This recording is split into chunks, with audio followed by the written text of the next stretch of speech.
दोस्तों, स्वागत है आपको मेरे चैनल एसटी क्लासेस में। आज हम पास्कल के नियम पर आधारित यंत्र यानी हाइड्रोलिक लिफ्ट, हाइड्रोलिक प्रेस और हाइड्रोलिक ब्रेक के बारे में बात करेंगे। तो उससे पहले आइए हम पास्कल के नियम को समझते हैं। तो पास्कल ने अपने नियम के प्रथम कथन में बताया कि यदि गुरुत्वीय प्रभाव को नगण्य माना जाए तो संतुलन की अवस्था में द्रव के भीतर हम किसी भी बिंदु पर अगर द्रव दाब की माप करेंगे तो वह समान ही आएगा, यानी द्रव के भीतर प्रत्येक बिंदु पर द्रव दाब समान होता है।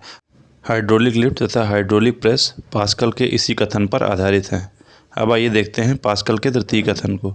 तो पास्कल ने अपने तृतीय कथन में बताया कि किसी बंद बर्तन में द्रव के किसी भाग पर आरोपित बल द्रव द्वारा सभी दिशाओं में समान परिमाण में संचरित कर दिया जाता है, यानी द्रव के भीतर यदि हम किसी एक बिंदु पर बल लगाएंगे तो वह सभी दिशा में समान रूप में लगेगा। हाइड्रोलिक ब्रेक पास्कल के इसी कथन पर आधारित है। पास्कल के नियम को जानने के बाद अब आइए हाइड्रोलिक लिफ्ट को विस्तार से समझते हैं। तो अब चित्र में देख सकते हैं कि इसमें एक हाइड्रोलिक लिफ्ट को दर्शाया गया है, जिसके माध्यम से एक भारी कार को आसानी से उठाया जा सकता है। तो इस संरचना में आप एक पतले क्रॉस सेक्शन को देख सकते हैं जिस ओर बल आरोपित किया जाता है, तथा एक दूसरी ओर एक आप चौड़े क्रॉस सेक्शन को देख सकते हैं जिस ओर भारी वस्तु को रखा जाता है। तो हाइड्रोलिक लिफ्ट की सहायता से पतले क्रॉस सेक्शन की ओर कम बल लगाकर चौड़े क्रॉस सेक्शन की ओर रखी हुई भारी वस्तु को आसानी से उठाया जा सकता है। तो आइए अब इस यंत्र के कार्य करने के मैकेनिज्म को हम पास्कल के नियम से समझते हैं। इस चित्र में आप एक हाइड्रोलिक प्रेस की संरचना को देख सकते हैं, जिसका कि एक पतला क्रॉस सेक्शन है तथा एक चौड़ा क्रॉस सेक्शन है। पतले क्रॉस सेक्शन पर लगने वाला दाब P1 है तथा चौड़े क्रॉस सेक्शन पर लगने वाला दाब P2 है। पास्कल के कथनानुसार ये दोनों ही दाब बराबर होंगे, यानी P1 = P2। तो यदि पतले क्रॉस सेक्शन का एरिया 1 मीटर स्क्वायर है तथा इस पतले क्रॉस सेक्शन पर अप्लाई किए जाने वाला बल 3 न्यूटन है, तो ऐसी स्थिति में इस सेक्शन पर लगने वाला दाब 3 पास्कल होगा। और पास्कल के कथनानुसार इतना ही दाब चौड़े क्रॉस सेक्शन पर भी कार्य करेगा। यदि चौड़े क्रॉस सेक्शन का एरिया 3 मीटर स्क्वायर है तो ऐसी स्थिति में चौड़े क्रॉस सेक्शन पर प्राप्त होने वाला बल 3 × 3 यानी 9 न्यूटन होगा।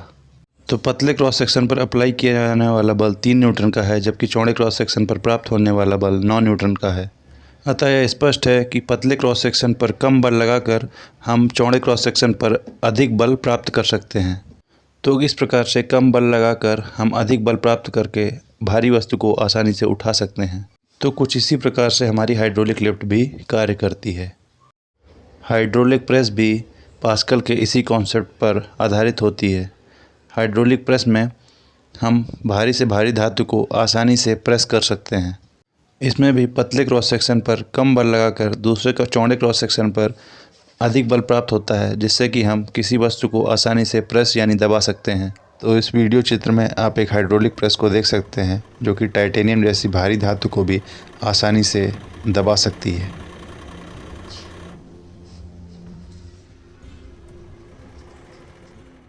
तो आइए अब हाइड्रोलिक ब्रेक को समझते हैं। हाइड्रोलिक ब्रेक पास्कल के तृतीय कथन पर आधारित है, जिसके अनुसार यह द्रव के भीतर किसी एक बिंदु पर बल आरोपित किया जाता है तो यह बल समान परिमाण में चारों दिशा में संचरित कर दिया जाता है। तो इस हाइड्रोलिक ब्रेक सिस्टम में एक पाइप होता है जिसके अंदर हाइड्रोलिक फ्लूइड भरा होता है। जब हम पैडल की सहायता से फोर्स अप्लाई करते हैं तो यह फोर्स हाइड्रोलिक फ्लूइड की सहायता से चारों टायर पर समान रूप में संचरित कर दिया जाता है।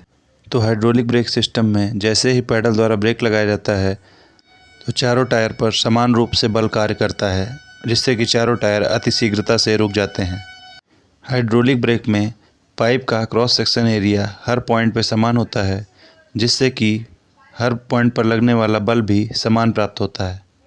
जबकि हाइड्रोलिक लिफ्ट तथा हाइड्रोलिक प्रेस में क्रॉस सेक्शन एरिया भिन्न भिन्न होने के कारण प्राप्त होने वाला बल भी भिन्न भिन्न होता है। तो इस वीडियो के माध्यम से आप हाइड्रोलिक लिफ्ट, हाइड्रोलिक ब्रेक तथा हाइड्रोलिक प्रेस के बारे में समझ चुके होंगे।